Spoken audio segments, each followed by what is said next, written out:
There's more proof the heroin problem in La Crosse is not going anywhere. A local group who runs a needle exchange says the number of needles it's given out has increased by almost 600% in just 5 years. News 8's Carrie Vick joins us with the story. Using a dirty needle to inject heroin can spread serious, deadly diseases like HIV and hepatitis C. It's a problem the AIDS Resource Center of Wisconsin is trying to solve through its needle exchange program. And in the past few years, it has taken off. Breaking a heroin addiction is not as simple as just deciding to quit. What we're dealing with here is another medical illness.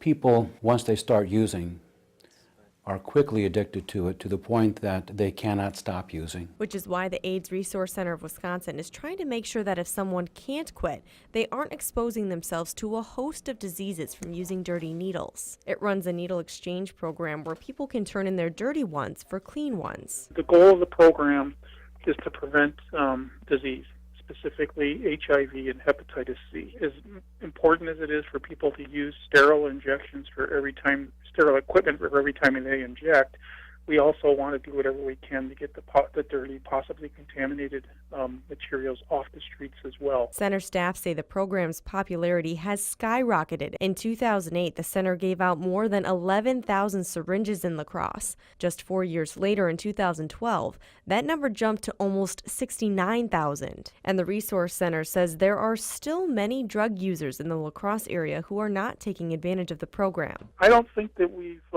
saturated the drug-using community in La Crosse. One of the things that we do when we have participants, we ask them when they come in if they are exchanging for other individuals, because sometimes they'll only have one or two people that will actually go to the exchange. So we really want to reach the ones that we're not seeing. And as the problem of heroin use continues to grow, medical professionals in La Crosse say keeping those needles clean will play an important role in keeping the entire community safe. By having less HIV, hepatitis C, and other communicable diseases, then that's not so likely to be shared with other people in the community.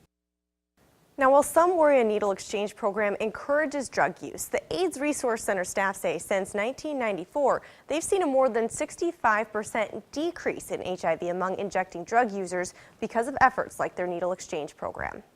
All right, thanks a lot, Carrie. The trend in La Crosse is the same across the state. In 2012, the center exchanged just more than 2 million needles, up 500,000 from 2011.